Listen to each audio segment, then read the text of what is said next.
அனைவருக்கும் என்னுடைய அன்பான வணக்கம்.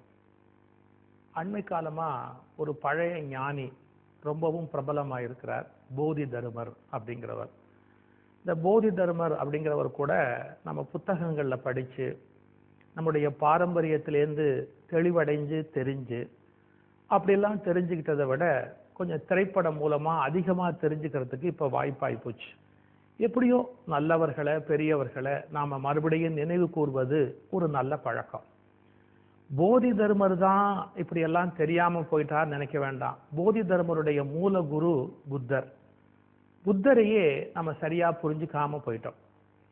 ஏன்னா புத்தர் இந்த இந்திய நாட்டில் ஒரு பெரிய சக்தியாக மேலே எழுகிற போது அவர் வேதங்களை கடுமையாக விமர்சனம் பண்ணினார்.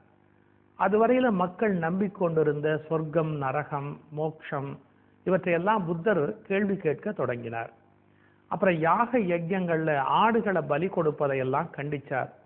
நம்முடைய நீண்ட கால பக்தி வழிபாட்டு முறைகளை எல்லாம் ஒரு உலுப்பி அறிவுபூர்வமா புத்தி, புத்தா, போத இதெல்லாம் அதுல இருந்து பிறந்தது.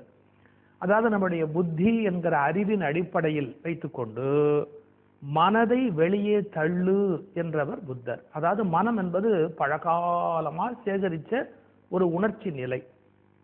அது கடந்த கால சேகரிப்பு. மனம் என்பது கடந்த காலத்தின் சேகரிப்பு.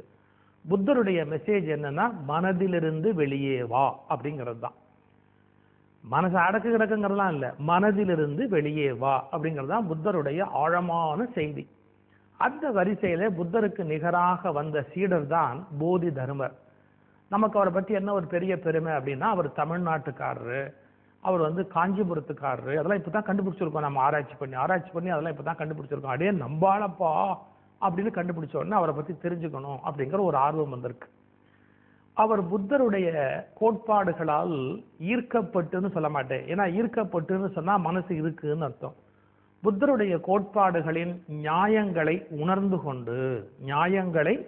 கொண்டு புத்தருடைய வழிமுறைகளை தம்முடைய வாழ்க்கை முறையாக அவரும் பின்பற்ற தொடங்கினார்னு சொல்ல மாட்டேன். ஏன்னா பின்பற்றுவது என்பது மனத்தினுடைய ஒரு செயல். அதை நடைமுறைப்படுத்தினார். பின்பற்றுவது வேறு, நடைமுறைப்படுத்துவது வேறு.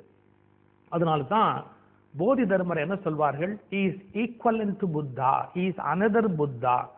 எப்பவுமே புத்தர் தனக்கு சீடர் பரம்பரையை தோற்றுவிக்கவே மாட்டார், இன்னொரு புத்தரை உருவாக்குவார். நீயும் புத்தர் தான் அப்படிங்கிறத அடையாளப்படுத்துவதுதான் புத்தருடைய வேலையே. இந்த போதி தர்மரை பற்றி தெரிந்து கொள்ள வேண்டிய பல செய்திகள் நாம தெரிஞ்சுக்காம போயிட்டோம்.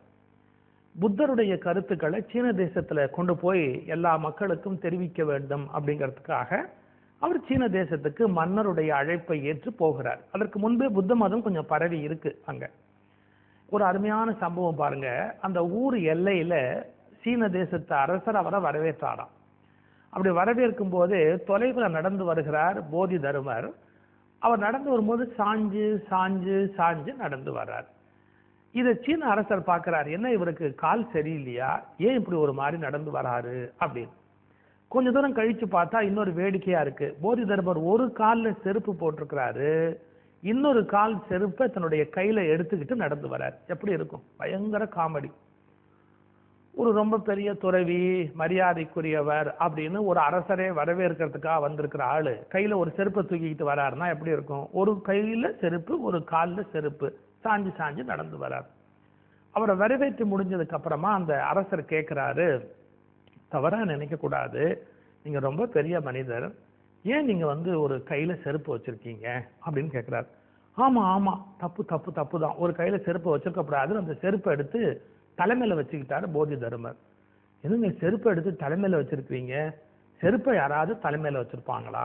இங்க இருக்கிற யாராவது செருப்பை தலைமையில வச்சிருக்காங்களா? நீங்க என்ன செருப்பை தலைமையில வச்சிருக்கீங்களேன்னு கேட்கிறார் போதி தர்மரை. போதி தர்மர் சிரிச்சுக்கிட்டே கேட்கிறார், நீ தலையில என்னமோ வச்சிருக்கிறிய, அது என்ன? அவர் சீனாவுடைய பேரரசர். அவர் மேல தலையில தங்கத்துல கிரீடம் வச்சிருக்கிறார். அவரை பார்த்து கேட்கிறார், நீ தலையில வச்சிருக்கிறியே அது என்ன? அது கிரீடம். நாங்க யாராவது இப்படி ஏதாவது தள்ள வச்சிருக்கோமா? எல்லாரும் வெறும் தலையோட தானே இருக்கிறோம். நீ மட்டும் என்ன பெரிய கொம்பா முளைச்சிருக்கு, உன் தலைமையில கிரீடம் வச்சிருக்கிறியே. பாருங்க, ஒரு அரசரை சந்திச்ச உடனே சரி கட்டணும், நாம இவரை கைக்குள்ளார போட்டுக்கிட்டு இங்க நம்ம மதத்தை பரப்பணும், நம்ம இவரை கைக்குள்ளார வச்சிருந்தாதான் இங்க சோறு தண்ணி கிடைக்கும், தங்கறதுக்கு இடம் கிடைக்கும், இதெல்லாம் எதுவும் கிடையாது. இப்படியெல்லாம் நினைச்சா அவன் சாமியாரே கிடையாது. இவனை தயவு எப்படி ஏத்துக்கிறது, இவனை அட்ஜஸ்ட் பண்ணி எப்படி போறது, இவனை எப்படி நம்ம சிஷ்யன் ஆக்குறது எல்லாம் யோசிச்சுட்டா அவர் உண்மையான ஞானியா இருக்க முடியுமா? சாமியார் அவனா இருக்கலாம், ஞானியா இருக்க முடியுமா என்ன? போதி தர்மர் கேட்கிறாரு, உன் தலையில நீ கிரீடம் வச்சிருக்கிறியே, ஏன் வச்சிருக்கிற அப்படின்னு கேட்கிறாரு. நான் ராஜா, ஆனா நான் தள்ள கிரீடம் வச்சிருக்கிறேன். இங்க இருக்கிற எல்லாரையும் விட நான் வித்தியாசமானவன் உன்னுடைய அகங்காரத்தை காட்டுறதுக்கு, உன் திமிர காட்டுறதுக்கு, உன் அகங்காரத்தை காட்டுறதுக்கு தலைமையில கிரீடம் வச்சிருக்கிற. இங்க இருக்கிற எல்லோரையும் விட வேறுபட்டவன் என்பதை காட்டுவதற்கு நீ எப்படி கிரீடம் வச்சிருக்கிறியோ அதே மாதிரி இங்க இருக்கிற எல்லோரிலிருந்து வேறுபட்டவன் நான் காட்டுறதுக்காக செருப்பு வச்சிருக்கிறேன். செருப்பை எல்லாரும் தாழ்ந்ததுன்னு சொல்வாங்க, கிரீடத்தை எல்லாரும் உயர்ந்ததுன்னு சொல்வாங்க. நீ உயர்ந்தவன் அப்படின்னு காட்டுறதுக்காக தலையில கிரீடம் வச்சிருக்கிற. நான் எல்லாரையும் விட பணிவானவன் காட்டிக்கிறதுக்காக செருப்பு வச்சிருக்கிறேன். இப்ப என்னங்கிற? இப்ப இந்த அரசர் ஆடி போயிட்டார். என்னடா வந்ததும் வராதுமாவே இவரோட பெரிய தகராறா இருக்கே அப்படின்னு ஒரு இடத்துல தங்க வைக்கிறாரு. அப்புறம் ஒரு நாள் மறுபடியும் பார்க்கிற போது சொல்றாரு, நான் நிறைய புத்த பிக்ஷுக்களுக்கெல்லாம் சாப்பாடு போடுறேன், அவங்க தங்கறதுக்கு ஏற்பாடு பண்ணி கொடுத்துருக்கேன், நிறைய தான தர்மம் எல்லாம் பண்ணியிருக்கிறேன், எனக்கு என்ன கிடைக்கும்? இந்த உலகத்துல எல்லாருடைய விருப்பமே ஏதாவது நல்ல காரியம் பண்ணா ரிசல்ட், விளைவு அல்லது எனக்கு சுய லாபம் என்ன கிடைக்குங்கிற தர்ம வியாபாரம் தான் எல்லா பக்கமும் நடக்குது.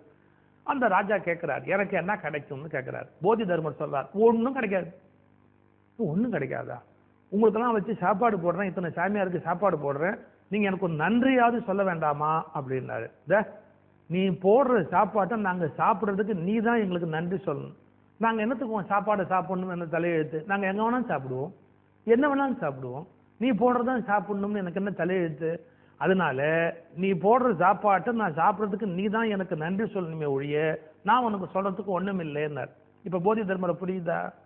எல்லாரும் எப்படி சிந்திப்பாங்களோ அப்படி வழக்கம் போல சிந்திச்ச.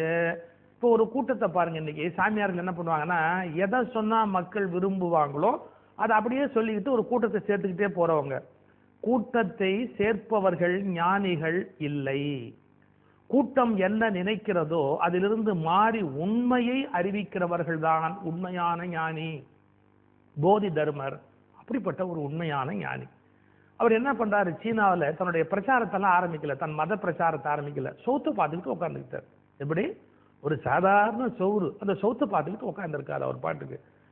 அங்க வர்றவன்லாம் கேட்கறான், என்ன சாமி சௌத்தை பார்த்துக்கிட்டு உட்காந்துருக்கிறீங்க, எங்களுக்கு நீங்க விஷயம் சொல்ல மாட்டீங்களா? சௌத்தை பார்த்துட்டு உட்காந்துருக்கிறீங்க, எங்களுக்கு விஷயம் சொல்ல மாட்டீங்களா அப்படின்னு கேட்கறான்.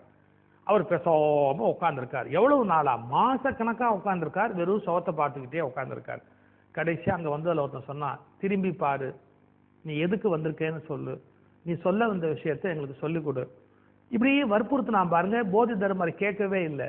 இப்ப நீ மட்டும் திரும்பல, என் கையை வெட்டி உன் முன்னால போடுவேன் அப்படின்னா. எவ்வளவு பெரிய பயமுறுத்தல் பாருங்க, என் கையை வெட்டி உன் முன்னால போடுவேன். அப்பவும் போதி தர்மர் பயப்படல. கடைசியா அவன் கையை வெட்டி போதி தர்மருக்கு முன்னாடி தூக்கி போட்டான் பாருங்க. அப்பதான் திரும்பி பார்க்கிறார்.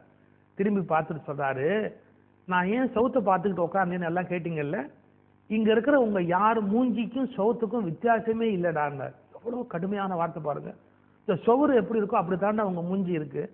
நான் உங்ககிட்ட என்னத்த சொல்றது? ஒரு பயலுக்கு கூட தவிப்பு இல்லை, ஒரு பயலுக்கு கூட ஒரு உணர்ச்சி இல்லை, உன்னை தெரிஞ்சுக்கணுங்கிற ஆர்வம் இல்லை. இந்த கையை வெட்டி போட்டான் பார், இவன் தான் முதல்ல உயிர்ப்புடைய மனிதன். அதனால நான் இப்ப அந்த கையை சரி பண்ணணும்னு மருந்து முறைகளால அந்த கைகளை சரி பண்றாரு. மகத்துவத்தால இல்ல, ஆச்சரியத்தால இல்ல, அதிசயத்தால இல்ல, உடஞ்ச கையை எப்படி ஒட்ட வைக்க முடியும்னு மருத்துவத்தால போதி தர்மர் அந்த கையை சரி பண்றார். அதன் பிறகு அவருடைய புகழ் பரவ தொடங்குகிறது. அவரு எவ்வளவு உச்சத்துக்கு போனார் அப்படிங்கறத நம்ம புரிஞ்சுக்கணும். அதாவது அவர் புத்தரை படிச்சுட்டு புத்தருடைய கருத்தை பிரச்சாரம் பண்ண போன ஒரு சாதாரணமான மலினமான சமய பிரச்சாரகர் அல்லர். அவர் ஒரு புத்தா, அவர் ஒரு புத்தரே. எப்படி பாருங்க, ஒருத்தன் கொண்டு வந்து புத்தருடைய கருத்துக்கள்லாம் எழுதின புத்தகத்தை கொண்டு வந்து போதி தர்மர் கையில கொடுக்கறான். கொடுத்துட்டு சொல்றான், நான் புத்தரை புரிந்து கொள்ள விரும்ப